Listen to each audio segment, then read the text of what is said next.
You look very high res.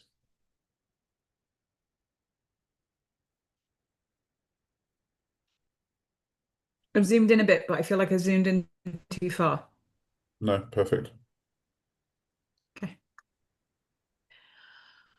Uh,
Hey guys, going live now. Thank you.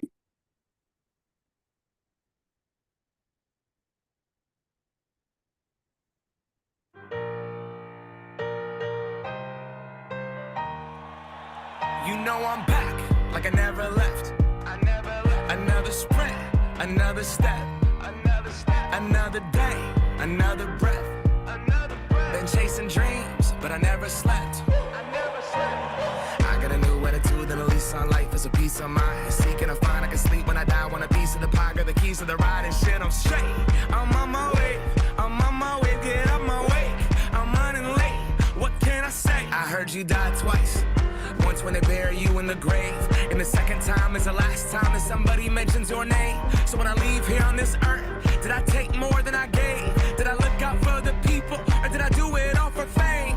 Legend is Exodus, searching for euphoria, trudging through the mud to find the present, no ignoring us. Got 20,000 deep off in the street like we some warriors. My mama told me never bow your head. Whoa. I feel glorious, glorious. Got a chance to start again.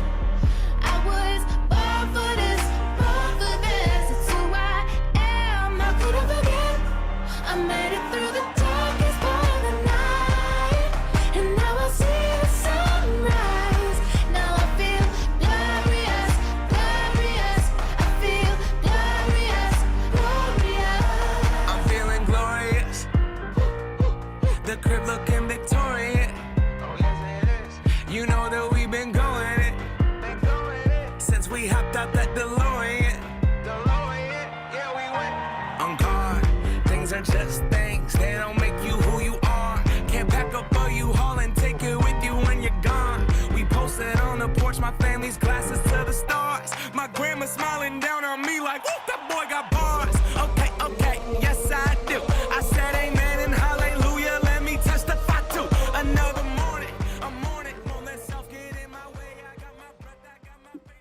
Good afternoon, good morning, good evening, and good night, depending where you may be in the world and wherever you are. Thank you for being here with us.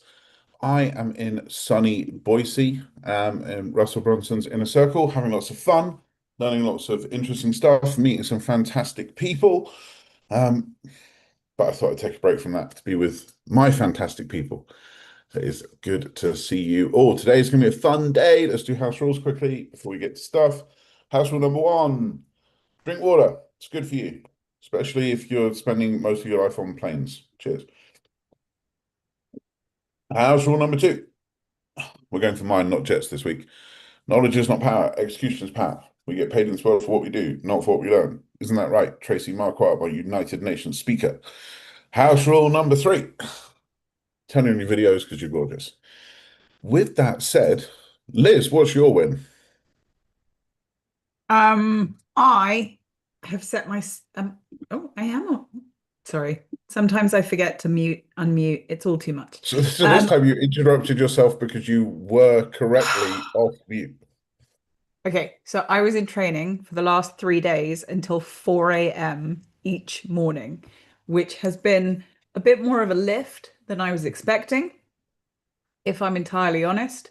And I learned some incredible lessons. And the first thing I learned was how lucky we are to serve such amazing, activated human beings. Because the That's really nice. chat, yeah, aliyal, because the chat was full of feed me, help me, I can't, it's too hard, nobody loves me. And I've got to be honest with you, if I'd been running that chat, I would have gone full Michael Douglas falling down moment. But I don't ever have to do that because you guys are amazing. So that's what I took masses of other stuff away that I will be leaking to all of you. But that's number one. Number one is we are so lucky with the world that we live in. Couldn't agree more. Who else has got some wins? Let's take two more and then we'll take some in the chat. I'd love to see two more wins. What you got? Tracy, what you got? And then we'll go to Colin. Tracy first, and then Colin. I would just say that we are rocking the Tracy lookalike Gemini pictures for social media. I saw They one of look those today. right. Like I've had professional photos done for the last 3 years, and then Lawrence has just taken the last set and just he's rocking it. Yeah, it took me a minute to tell it was that good. Yeah. And then on our gamified training page on LinkedIn, he's doing like avatar ones of me, which are also cool. And the other one, I don't know if everybody here, if I can say this, Pete, I'm just going to say it and ask forgiveness later. I had a massive go high level issue from when we migrated from Active Campaign that has reared its head again, and Stacy saved my ass. So if you're thinking you have go high level, you're not sure to go with Stacy, I say go with Stacy. I could not agree more. It's quite fun being in Russell Bronson's inner circle, like one of his top tier paid programs. And when they go, "Who uses ClickFunnels?" I go, "Yeah, oh, oh, was the what? Squirrel, squirrel." But I just sat with Todd Dickerson, who's the CEO of ClickFunnels, Russell's partner, for like an hour with him going, "So why don't you use it?" And me walking through the difference in ClickFunnels and Go High Level. And it was quite interesting to like clarify it for myself. Like if you're like just picking up the world of marketing, go to ClickFunnels, right? Because you don't run into these problems that Tracy described. You just don't have them. Just go to ClickFunnels and you just click, click, and click, and you've got something. But when you want to start doing AI agents picking up this and using this workflow and sending this to here and doing that and this and this and this, ClickFunnels is going to fail you very, very quickly. Yeah, and I was on ClickFunnels originally, and we went to go high level. So. Yeah. But yeah, Go High Level. Go High Level makes you earn its love. Let's put it that way. Yes. Yes. Thanks. It is a work And by effort. the way, you and Lizzie both look freaking fabulous. Thank you very much. Thank you. Oh, y'all are amazing. Okay. Love Fest temporarily over. Colin, welcome to the Abundance Program. I look forward to seeing you a few more times today, but what's your win right now? Oh yeah, we're super excited. So glad to be part of this, and just thanks for the opportunity. Our win was, so we have an EA, Judy, she's on the call now as well, but we're in the real estate investing area, and we had an opportunity come up to raise capital. And instead of doing the standard PDF, slideshow, webinar, we have all that. But then Judy said, why don't we do something to appeal to people who are doing something different, wanting something different, ingest information differently. So we created a custom GPT called Brew Diligence for like coffee and brewing and having a conversation. And we put that out into the world. And we are the first people in all of our circles to use AI at any kind of level. And the response, people writing back to our newsletters, people writing back on the comments, our partners testing it. They were all like, people are testing it really hard, and they said it blew their mind what it could do, and understanding our project and being able to explain it in a conversation. So first out of the gate, and we're friggin' stoked about it, and we're super excited. And yeah, this is just the first step of us incorporating AI to a level that we're not seeing anywhere in our industry, in our realm, in our circles right now. So it's amazing. Good job, man. Congratulations. It's been fascinating being in this again in this room. Like, just to give you a scope for people in this room, one guy has 60 million followers in Brazil, and he just booked his last live event and hired a stadium. Like, so that's the scale he's operating at. Then I had dinner with somebody that did a launch of first his launch. He does an event every month. I'm like, oh, how did the last one go? He went, we didn't get the return we expected. We spent 1.5 million on ads over 30 days, and we only returned 9 million. I'm like, oh, that sucks. That's terrible. That's rubbish. I don't say that's like brag or boast, because I'm not at that level. But it was fascinating listening to them around AI and their realization of what's happening. And one of them said something, Colin, that I just think is so relevant to what you just said, which is, when this hits, and it is now inevitable this hits. Like, I've been saying that for 3 years. I don't think anyone is now arguing with that. They were 3 years ago. Now I think everyone's like, yeah, okay, we're done. This is the way we go. If you're not in this now, you will not be able to catch up. If you're going into the learning, like Colin, like what you just said, it's amazing, but it's a learning phase, right? You're seeing it, testing it, seeing how it's going to work, etc. If you're in a learning phase when everybody else is in the doing phase, like you're going to be in trouble. Like, if this is our 1 foot wave, this is our opportunity to learn it, try it, get wins because of the novelty, push things together. But then in a year's time, when everyone goes, oh, this works, you're gonna be like, yeah, but you're still at V1 and we're at V8. Like, it's gonna be, it is getting to the point where I think we're probably 2 years away, maybe a year and a half away, where the sentence that we used to say where it's not too late, that won't be true anymore. There'll be a sentence where it's like, no, you have now defined your future. You're now going to work for me, not compete with me. And I think we're probably 2 years away from that. So congratulations to you all for being here, so you can learn on the 1 foot wave. It's amazing, and get results. Great job, Colin. Alexi, and then let's get some stuff done. Alexi, what you got? You can unmute if you can. Boom, boom, boom. Or you can put your hand down. Okay, that will do as well. All right. With that said, so last week, what we did was, if you'll remember, is extracting IP from call recordings. Right, so we had the CoStar prompt, you uploaded the call recording, and it then issued you an IP statement. Everybody roughly remember that? Anyone not remember that? Anyone not there for that? If you're not there for that, go and watch last week's. We won't run through that again now, but just to kind of show you what we were talking about, we took one of Liz's calls. We uploaded a bunch of transcripts up here. Boom, boom, boom, boom, boom. We uploaded 10 transcripts. And then we ran this big prompt, which is available to you in the community. It's called Gold Extractor. And it then came back and said, okay, here are the identified frameworks that I see in all of the files that you uploaded. And I said, let's go with this one, architectural boundaries. And it came back and said, here's the hook, here's the framework, here's the key components, What makes this a different? How would this be used? When do you use it? What are the outcomes? And what are the sound bites?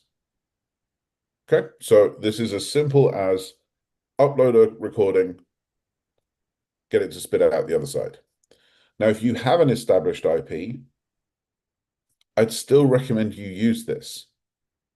So if you're like, no, I do this all, I teach this same thing every day. Awesome. Run this to see how close you are to what you think you're doing. Like even just as a QA exercise, this is hyper useful. So I recorded my talk on stage on Monday, and I ran it through, and I was glad to see that the output equaled what I thought I was saying. So basically, it's like, okay, good. What I thought I said is what I said. That's amazing. But if you're anything like me, I do talks all the time, whether it's in like virtual rooms like this, whether it's in face-to-face rooms, but turning that into something you can then continue to use is a very valuable thing. Right? A very valuable thing, whether it's just in terms of lead generation, or whether it's in terms of IP generation, or whether it's in terms of monetizable courses, doesn't really matter where we're going to use it, having it is useful. So we gave you that prompt last week. What I want to walk you through this week is how to take that and turn that into something that you can actually use. So we're going to take the core IP statement and turn it into something that you can use. What we're trying to get you to here is being the category king. And I'm aware we're in 2025. So, but category sovereign doesn't have the same chutzpah to it. So a category king, and I'm a man, so I'm allowed to say category king. So I want to be a category king. You might want to be a category queen. That's awesome. This is a rabbit hole that I'm going down because I haven't slept enough. So let's walk back out of that rabbit hole. Category kings. The point of being a category king is that you are unassailable. Okay, because you are one of one. You want to be one of one. You don't want to be, do I go with this coach or that coach? Do I buy this person's yoga or this person's yoga? Right? Because then it becomes a price comparison, and it becomes very hard for you to win that fight on an ongoing basis. Whereas if you invent your own thing, nobody else can do your thing. So it becomes the thing that they're buying. I used to run into this all the time when I used to help and consult with personal trainers, which, by the way, at the size I was at the time, was wildly ironic that they ever bought anything from me. But here's the three parts to a sale, to a marketing, to a sale, to anything. There's different lenses for this, but here are the three things. Most people get number three wrong. I'll just tell you that in advance. But we're working on number two right now. The first thing is, who are you? Like, who is Rick Loke? Okay, that's the first thing. The second thing is, what is your framework, your methodology, your service, what is the thing what is the vehicle of transformation? What is the thing they're going to buy? The third thing is whether they believe they can do it or not. They're the three things in any sale. They're the three things. Most people are good at number one. Actually, no, most people are terrible at all three, but most people remember to do number one. Most people remember to say why you should give the money. Some people remember to do number two. Almost everybody forgets to do number three. So going back to the personal trainer industry, because it's a pattern that you'll see. You'll get it from the pattern because we can all understand it. Here's how every personal trainer markets their services. It starts with, my name is Jim. Obviously, if their name is Jim. And I won this award. I got this certification. I trained this many people. I've worked with these people.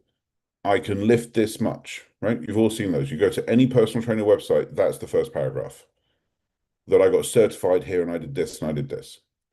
Now there's a slight differentiation now if they're masculine or feminine. If they're masculine, the next thing they will say is, but I noticed people weren't getting results. So I invented the 3-5-7 method. Okay. If they're male, almost always it's numbers. It's the 5 by 5 by 5 framework or the 2 times 2 multiplier method, right? You sense that I may have maybe written some of these hooks before, right? That's if you're selling to men, that's what you do because men have prestige proof. We want numbers. Numbers sell to men. Men like numbers. We measure stuff. We've done it for many years. That's why we still do it now. We measure things. If it's a woman, female personal trainer, it sounds like this: bums and tums, or sun in the sand, or summer readiness program, or flabby arms da da da program. It is words around future state that women can get to. So you can tell who they're selling to just by the program name. It's like, oh, you're for men. Oh, you're for women. Got it. But here's the thing they all miss. Number 3, can you, the client, do it? So what we used to sell people, what we used to give them as a pitch, so it's what we used to give personal trainers a pitch, is when they're on the phone, we tell them to tell the client that they probably couldn't do it. So we'd say, so hey, Kelly, thank you so much for being on the phone with me today. Before we start, I don't think this is going to work for you. I've got to be honest. And the client would go, what? Sorry? And we go, well, I'm not the first personal trainer that you've met, right? Because most people, it's about the 8th or 9th trainer where you actually get results, just, 8th or 9th. So the chances that you're the first person they've called is next to 0. Well, it's 1 in 8. So they failed 7 times before. And then the next thing they go, well, no. I'm like, well, how many trainers have you had, Kelly? You go, well, like 4, 5, I guess, something like that. And okay. And here's the truth, Kelly, is we're all just selling some variation of eat less and move more. Right? At the end of the day, it's a calorie deficit. I mean, that's what we're going for. That's what the science says. The reason that these programs often don't work, Kelly, is because you're not yet ready to receive. Like, so, and we're happy to work with you. Just the question is, are we going to be like number 4 in the list? Are we like just part of the journey of you getting ready to be ready to do this? Are we the actual one that can help you make the difference? Which flipped the whole thing around and made them sell to the trainer, not the other way around. Like, no, I'm ready. I'm like, okay, if you say so. Sign here, press hard, third copy is yours. But the 3 things that all of you, when you're selling anything to anybody, need to do is establish your credentials. Like, why should they bother listening to a single word you say? Number 1. Number 2, do you have a proven framework, methodology, process in order to get people through the transformation? And then number 3, can they do it? Will they be safe? Are they capable? Do they have the skills? Do they have the time? And it is the 3rd one that kills most sales. But the 2nd one is also a killing point. Because if you're just relying on them like Jeff, like, yeah, Jeff, you're a great guy, but what's your process? People can't buy Jeff. People can't buy Josh. Josh, good to see you, brother. People can't buy Abel. People can't buy Kurt. They can't buy you. You're not for sale. And if you are for sale, your ability to scale your business is 0. 0. They can't buy you. They need to buy something. So if you don't have a framework or a methodology or a protocol, they can't buy it. So this is what we're going to help you with today. We're going to help you actually make sure that you do actually have something in place that you can actually sell. Okay, so coming from here, we now have this output here. I'm going to take this and I'm just going to copy it onto my clipboard. I would hope that once you've done this, it's living in a Google Doc. You're like, yeah, that's where my IP lives. My IP is super cool. And I'm just going to open a new chat. And we're going to run another big old prompt. Now, you can run this in ChatGPT, you can run it in Claude. I use Gemini for these kind of things because it's better. It has a tighter integration with Google. If I was then finessing the output for writing, I would move it over to Claude. Let me talk you through it quickly. It's imaginatively called the IP to market conversion engine. It is going to follow the CoStar pattern again. It is context, objective, style, tone, audience, and response format. So I'll just quickly read you down this. Your marketing strategy and content, architect specializing in transformation, from documented work.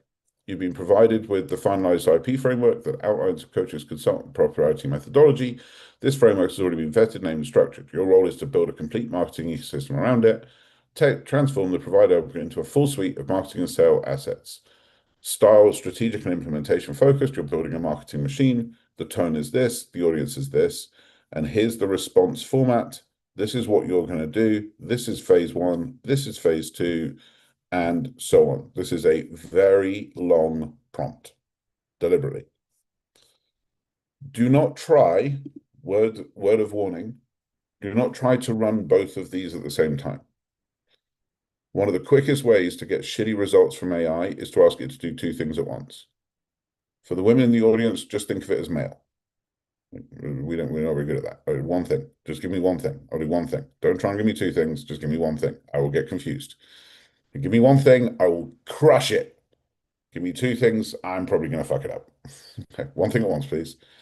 Right, so the first prompt that we're going to run is to extract the IP. Once we have the IP, we're going to open up a new chat where we're then going to use the IP to then get the frameworks out of it, okay? Right, make sure you run these as two separate processes. If you run them as one, it will get confused. So, how are we going to do that? I'm going to save the file that I just said onto my desktop. So this is the architectural boundaries that we produced for Liz last week. Boom, boom, boom, boom, boom. I'm going to upload that. Okay. And then I'm going to just copy and paste the entire prompt from the PDF into here. Okay, so you're just going to upload the file, paste in the prompt. Upload the file, paste in the prompt. It's then going to come back and say what assets it recommends need to be produced to support this. So it thinks we should do a full course outline, workbook, video shot requirements, landing page structure, pitch deck, email, webinars, social media content calendar, LinkedIn articles, short form video concepts, lead magnet options, a one-page sheet, a case study template, an FAQ document, objection handling, and then it's going to ask what is my priorities and how long do I have to roll this out? Am I launching in 60 days, 90 days, 30 days, 7 days, etc.? Are there any assets I don't need on here? So I'm going to say, for the sake of argument, I don't do video, so let's get rid of that. I want to launch this in 14 days. The number one priority for me is the landing page and the first social post, so I can see if people are interested in this at all. I'm going to need one lead magnet, and I'm going to need a 5 email sequence around it. Let's do a couple of LinkedIn posts. Let's build the FAQ to go on the landing page. Give me the sell sheet and the objection handling guide. If you're not using Whisper Pro or Willow Voice, you are missing out, because your ability to just press the button to do what I just did will speed you up. We talked about that a couple of weeks ago on the AI Toolkit. I highly recommend them. Okay, so we uploaded the IP, we put in the thing, we're running the thing, and we hit go. So it's now going to give us landing page copy, section, hero, headline, subheadline, CTA button, problem agitation section. This is going to use what's called the PAS framework, which is problem agitation solution. So if you're stuck doing the same repetitive task, here's my text for that. Solution, introduction, framework breakdown is this. Boom, boom, boom. Phase 1 is this. Phase 2 is this. We've got a placeholder here for social proof. How it works. What is my objection handling? What is my pricing? What is my final call to action? My content pillars for my social media plan is this. By the way, I read this through, but I'm like, holy shit, this is good. I'm telling you, as somebody that used to do this for a living, this is really good. Like, the output of this is pro-grade consultant level. Problem, more social posts. Again, my love affair for Gemini, because I can just export that to a Google Sheet straight from here. It's crazy useful when it bids on an embedded table. lead magnet options, email sequences, and I mean, it's still going. Q&A, one-page sell sheet, objection handling guide, and away we go. I would estimate that you can fully launch that business in a week. I estimate you can fully launch it in a weekend. I'm actually, let me change that. I would estimate that I could launch that in 2 hours. So I definitely estimate you could do it in a weekend because everything's there. And the death knell of this stuff is overthinking at this stage. Because maybe it's a good idea. Sounds like a good idea to me. I think this architecture boundary thing is amazing. But I'm married to Liz, so I'm going to be biased. I'm just going to be biased. We're all biased to our own ideas. We're certainly biased to the people we love and their ideas. And we want to believe our own bullshit. The only test that matters is the market. That's it. That's the only test that matters is putting it out there and seeing if people want to engage with it or not. So at this stage, so why I was so impressed by Kelly a couple of weeks ago, we've shown you how to build websites with Gamma. We've shown you how to do it. It's not hard. Like, it's really not hard. So if any of you don't have a website right now, what are you doing? Like, with love. What the fuck are you doing? What is the block? What is your desire? Do you wish to sit in a closet in an empty room and tell yourself that it's the best thing ever? If that's the case, why are you here? You don't need to pay me or anyone else money to sit in a room on your own with your great idea. It's free. That failure is free. You can just do that for free. You can sit there and go, my idea is great. And you'll find other people, like Liz said, like there are 400 people in that chat, who want to sit with you in your pile of pity. And though you can tell each other that you're great. Like, my stuff's great. They go, yeah, your stuff's great. Your stuff's great. It's amazing. How many people have bought it? Well, we're not ready for launch yet. We're still in an ideation phase. Fuck the fuck off. Like, there are times to sit and finesse and plan and strategize for sure. And I need to do more of that for sure. But the initial launch of a, hey, I'm doing this thing, I wonder what's going to happen, that's not the time to do it. Somebody at the event that I was at came to me and said that they are looking to go out of business in the next 2 months. She has 100,000 people on her list. And I bullied her into sending an email that said, hey, I'm going to looking to do something super cool in the next couple of months. I haven't got all the details yet ready. We don't know what it's going to be, but it's going to be around $100,000 and I'm looking to work with 10 people. Text back, hell yes, if you're in. It took me a day to persuade her to send that email. A day. And I'm like, what's the risk?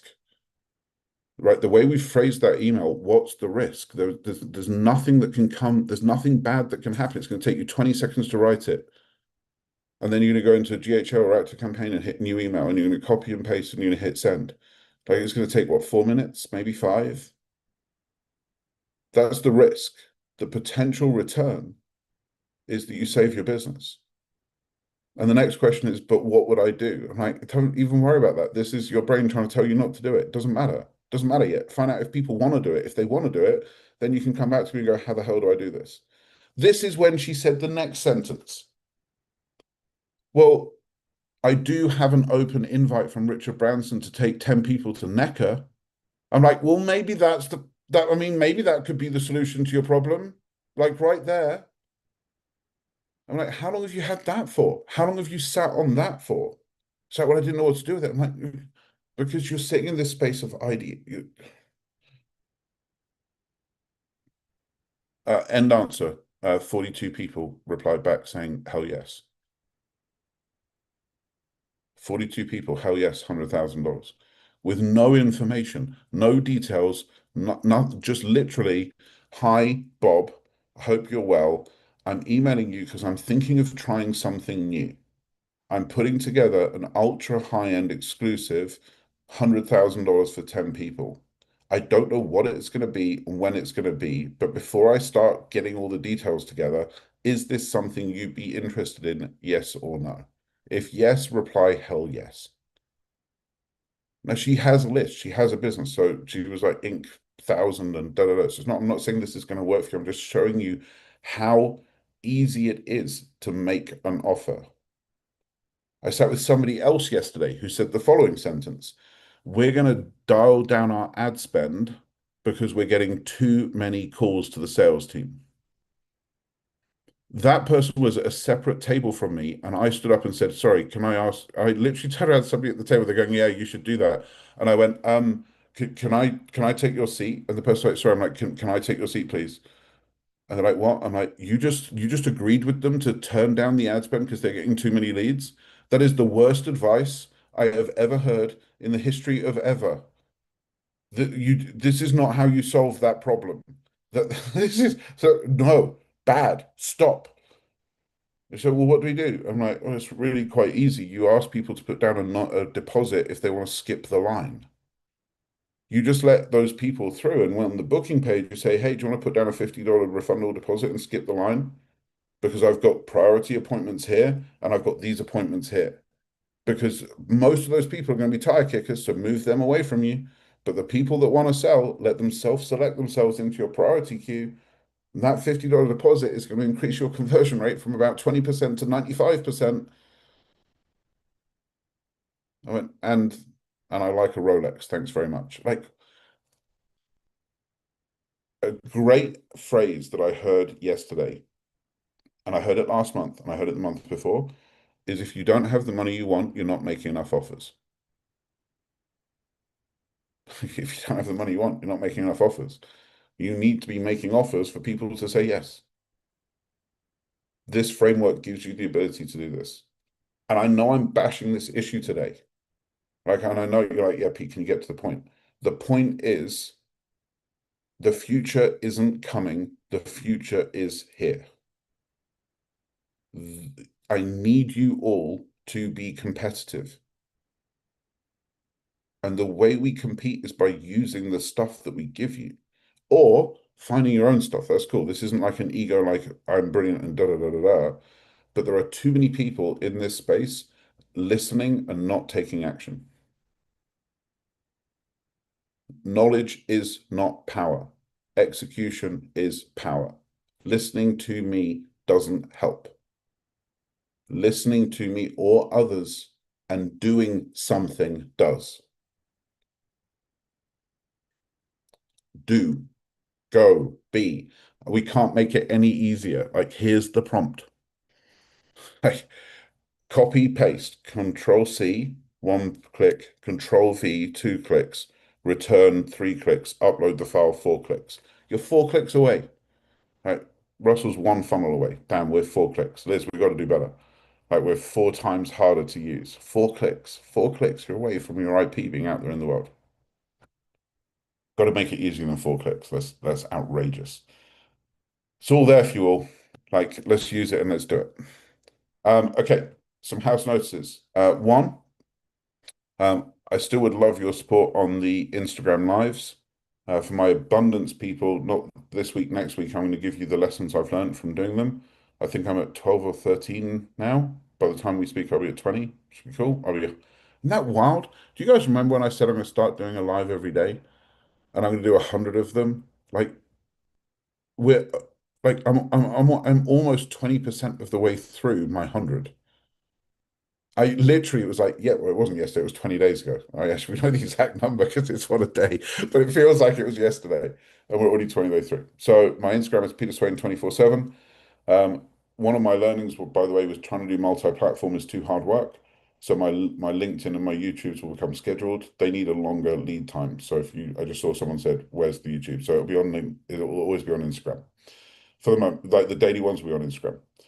That's number one. Number two, the deep dive this Tuesday will be on our toolkit, which will be run by Liz and supported by Steve, because I'll be in another room. So we'll send a link out into Telegram for that later on. Liz, is there any other house notices I Um, missed? I just wanted to reiterate what you said, because I'm your wife and that's my job here.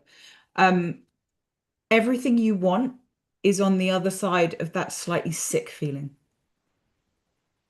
Like that, oh, I don't want to. Everything you want, everything in your big, hairy, audacious goals and mood boards, or whichever way you do it, it's on the other side of that slightly sick feeling. Anytime you look at anything and go, I do not want to, that feels hard, scary. Someone's going to say, let him talk. Let him talk. Let him say something. In the words of the apostle we will follow, fuck them, not our problem. Their opinion of you is not your problem unless they are paying you vast amounts of money, in which case I will alter myself slightly, but not very much. Do the thing. Like, do it. Hey, team, can we pin Liz for the Q&A, please? Tracy, do it. Well, Tracy does it. She's a do it person. Tracy did it. This is UN Okay. Tracy, and I think we should change your name to that. I've lost you guys. I can't see you because I pressed something. So anyway, We can see you. Okay. I'm wondering about the success of what you did do on LinkedIn. Like, did you have people joining you at all? Was it a slog? Did you feel like you were talking to space? Like, what was that experience like for you? Oh, Tracy, that is a fantastic question. I'm going to definitely, I'll break that down more in the abundance session, but the easy answer to your question is I definitely felt like I was speaking to an empty room, because I was. However, the repost of the LinkedIn Lives Mhm. generated 6, 7 times more profile views and traffic than anything else we've done, and resulted in a lead a day. And I'm talking about publishers of major magazine title type leads. So from a thought leadership perspective, the LinkedIn Lives worked from a generating the content perspective, but not from the live perspective, which is why I've backed off doing them every day. Because when I started talking to people, and I am gonna go into this point for a second, Tracy, and then so you can stop listening and then I'll carry back on in a second through. So I will finish that thought. I keep saying to people, ask sharp questions. Right. So a group of people said, "Oh, you're doing lives. Why didn't you come and ask me here?" Like, and these people do this stuff like every single day. I'm like, because I wasn't ready to ask you a decent question yet.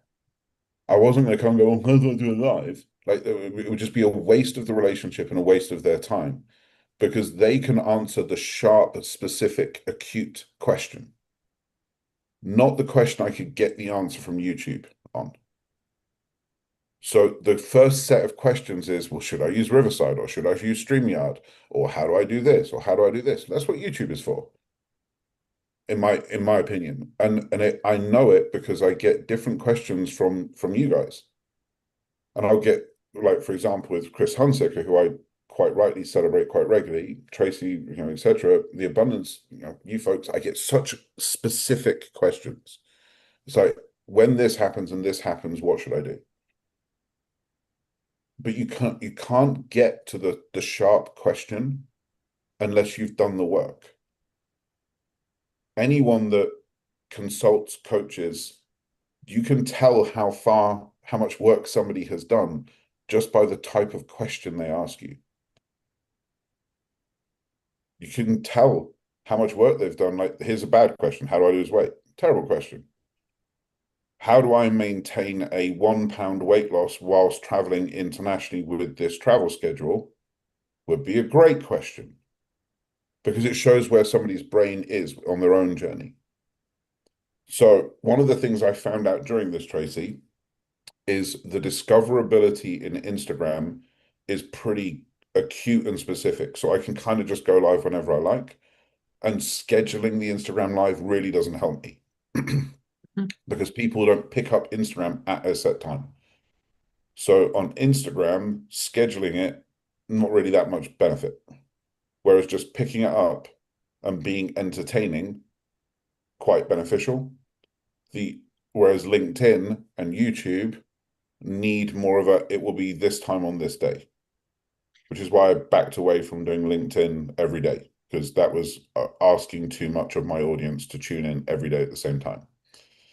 The other thing that I became very impressed to the last couple of days is the purpose of the platform of Instagram reach and entertainment.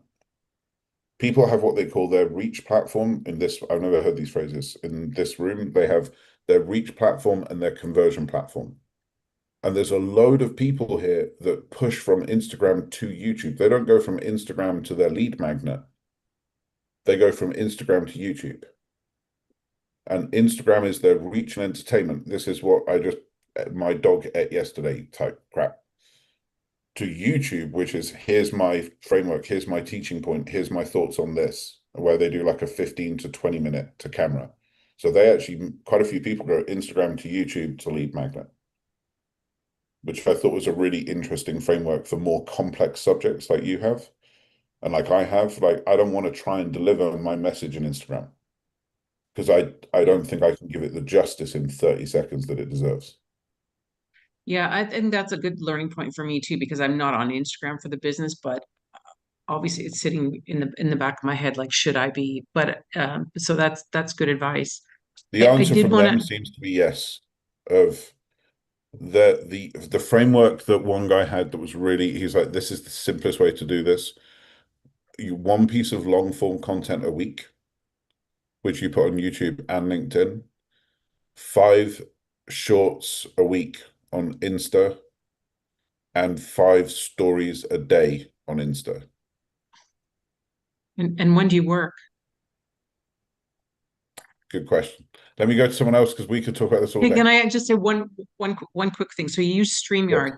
When I use StreamYard when I'm going to go live, I schedule it and it books a LinkedIn event. So I don't know if you've done that or if you It, I do, I did, and I do, but it won't schedule an Instagram event, which is why you have to separate them. yeah, okay. And no platform will do it, by the way. So an interesting learning for everybody because the Meta API doesn't allow it to happen. So it doesn't matter whether you use Riverside, StreamYard, any of them, you can't schedule the event on Insta or Facebook.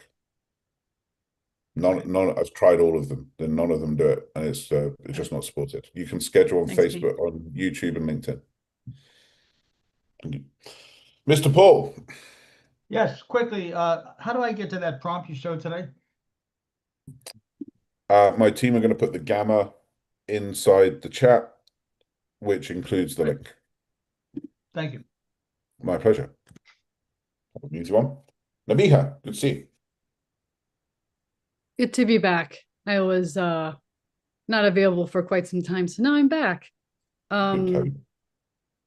This is like so first of all, I really like the whole going live for 90 days on social media. Is that something we can do collectively? Like maybe on we can create a separate group chat or something where we can all motivate, inspire each other and watch each other's videos to help get the algorithm going. Because I love this community and sometimes you need a community to build and grow and support each other. So I think that would motivate me to be on top of it. Jeannie loves that idea. Who else loves that idea?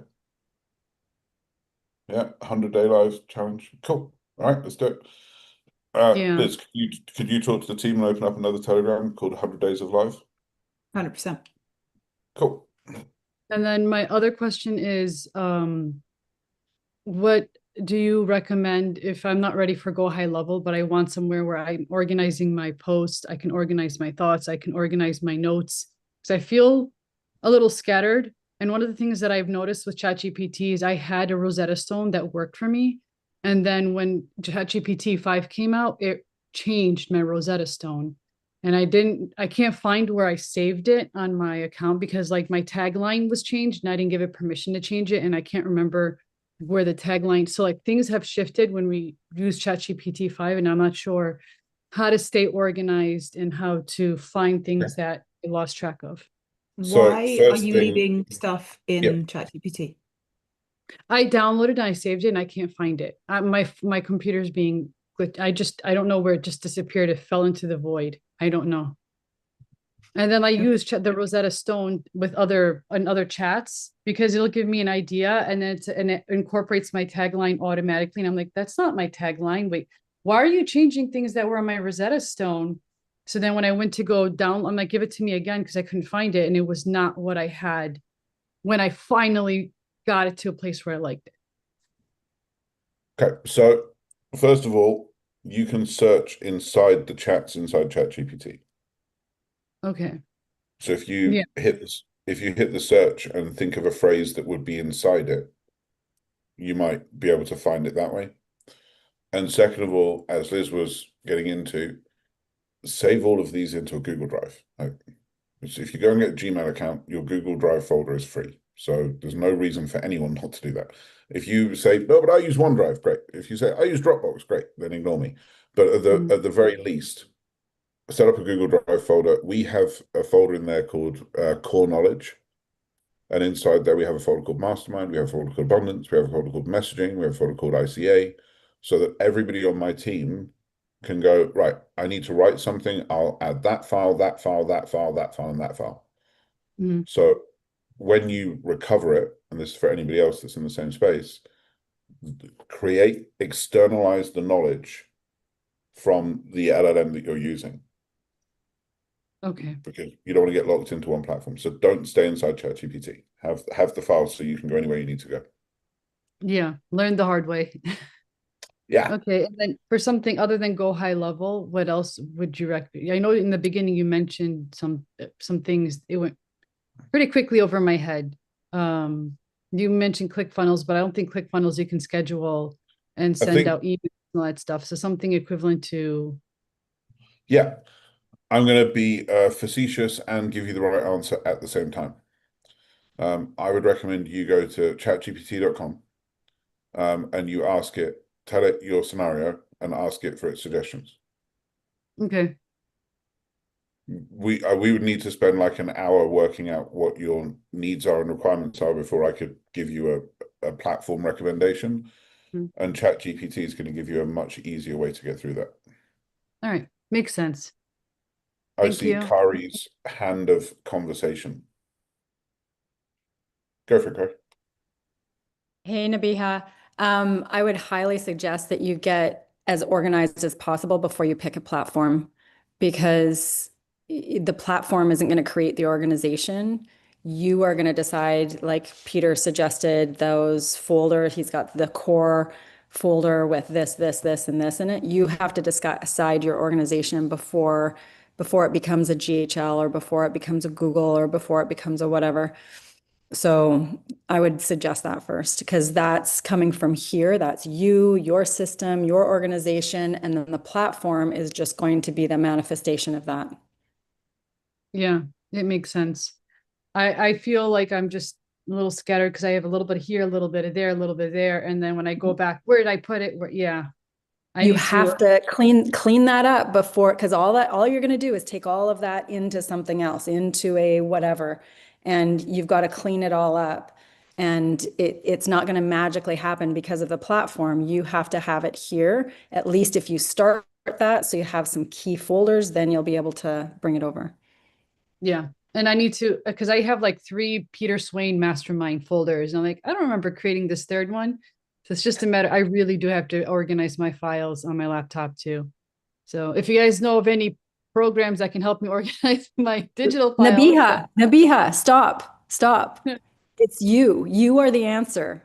You are the Yeah. answer here. You're asking for something that there are tools, but the first step is you. Okay. Thank you. Maybe I couldn't agree with Kari more. Like, I'm going to share something with all of you so you can see something quickly. You can see my desktop. Everyone see my desktop right now? Mhm. Yep. What's the first folder called, Nabiha? Sort this shit out. Right. Every Sunday, I empty that folder where it needs to go. So Hmm. I create chaos because I'm a creative person and I'm an unstructured person. So I just use shit and bounce shit and do shit. Yeah. So my process is to force myself every Sunday to be organized for the week ahead. What that looks like is confirming my gym appointments, confirming my appointment with Kari, and confirming my time with my family. First thing that goes in my calendar, like, okay, that's what, because that's what my life is about. That's my D1 and my D2 problems, my health and my family. Boom. Mm. Then, okay, where are my work blocks going to fit? Next, my to-do list, which I rewrite every week on by hand on a piece of paper. And I put project, because I'll remember stuff that isn't in the to-do list from the last week. I'll just, Mm. oh shit, I forgot I said I'd do that. Oh, I forgot I said I'd do that. Then I look back through all my meetings of the last week and go, did I commit to something that I've forgotten to write down? And I sense check my to-do list in 4 different ways. And then I'll schedule the list across the week. Okay, I've got 6 hours worth of productivity then. I've got 3 hours worth of productivity then. New addition a couple of months ago is what is my known unknowns, which I didn't because as Kai and I know, I wasn't very realistic with this planning process. I'm now way more realistic. Oh, I'm flying then, I'm going to be out of action. There's no way I can get that done. And part of that is cleaning up my digital files as well and getting my desktop back to zero. I remember somebody being amazed when I dropped my laptop and smashed it, and it was a morning of a mastermind at 9 o'clock. I was fully back in operation by 12 o'clock because I just opened a new Mac and went, yep. And it went, yep, restore this. I went, yep. I went, yep, I need that application, yep. I'm like, great, I'm ready. I'm like, what the hell just happened? I'm like, yeah, if you do the work every day, every week, in whatever process, don't follow my process unless my process works for you. But as Kari said, you are both the problem and the solution. The tools will, and this is why I think I said it, the tools will magnify the problem or they will magnify the solution. But if you go and put a tool in when your brain's all over the place, the tool's Yeah. going to make it worse, not better, and give you a false sense of hope at the same time. And I'm going to give you one last example and then I'm going to kind of wrap up. We told you a dozen times to put the Rosetta Stone in a file. Hmm. I just can't That find it, the file. That's yeah, on. because you didn't put it in a file because you kept it in the chat because you didn't do the last part of the process. Hmm. I did my Rosetta Stone a couple times. Like, I kept changing and updating and modifying it, and then somehow I lost the last two Nabiha, I can I worked offer on. you an We infinite love you, by amount of the love? way. I This is know. coming with an Thank you for the infinite amount of solution. love. And it's Hmm. also coming with a little bit of, come on now, reasons Yeah. in advance, excuses in arrears. Okay. And the second thing is it doesn't matter. You're a different person to when you wrote your Rosetta Stone. So do it again. You've got AI that works, you start again. And if I were you, I would do the same thing with your desktop as you do when you are clearing a room. Put everything in boxes in storage. And then if you don't need it for the next 6 months, delete it. Yeah. Like Yep. just clear your life. Oh yeah, by the way, everybody should do that. Go into if you don't sort your inbox out, go 1 week back and just archive everything. Because you Like ain't ever just going to get around to sorting it. Just archive the whole lot. Start again. like If it's I really important, they'll promise you, chase you. yeah, I promise you, there is nothing that you can't reset and give yourself the brain space to build whatever it is you want to build. But it starts with clear it. Because Yeah, what you've got isn't working. So and do the just next again, thing. just a clarity on this, Liz, how many times have we redone our ICA in the last 6 months? Um, I I've mean, got I've done June, 5. July, the FU version, the Get It Done version, the LFG version, the PSI double tier version. Me. And every time we redo the ICA, we redo the Rosetta Stone. Every time Mm. I level up, we redo the Rosetta Stone. The Rosetta Stone you had a month ago is not the Rosetta Stone you need today because Yeah. your Rosetta Stone needs to be rewritten for the fact you're about to do 100 days of live. Oh yeah. Keep in mind that the attachment that you have to the way it was done, or the old ICA, or your old Rosetta Stone, that attachment is holding you back from where you're going. Mm. Yeah, because I really, every time I do my Rosetta Stone, my IC, I'm like, I love this. I love this even more. And then you're right. I think that might be the issue with, because I really, really liked my old Rosetta, the one I had that I absolutely loved. Yeah. And it's okay. Clean slate, right? Thank you for the suggestions and ideas. You guys gave me some ideas to work with. I appreciate you. Love yourself enough to just. We've stayed here long enough. We love you. Abel, what you got?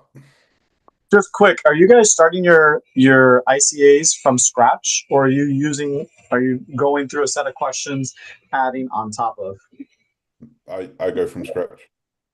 Okay, cool. The, That's and I mean, I heard you guys say that you do your ICAs, but I didn't know if you were starting them from scratch.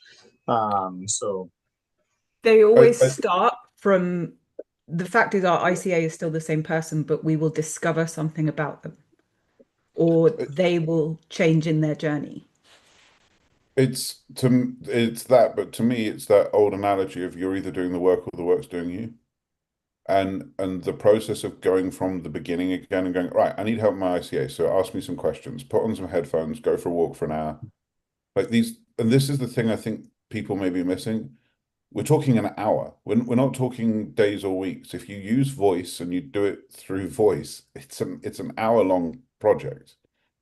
It's not days, weeks, months.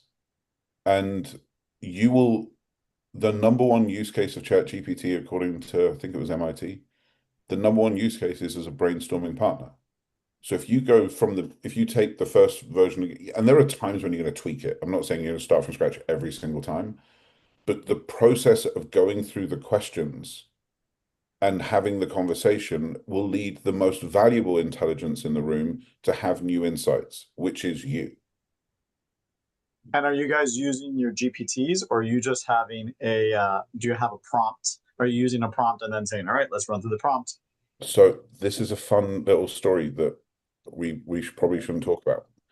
We don't use any of our GPTs. That's not true. Okay, Liz uses some of them. I don't use I any use of them. one. Why is Pete such a dick? That's the only one I use all the time. Thank you.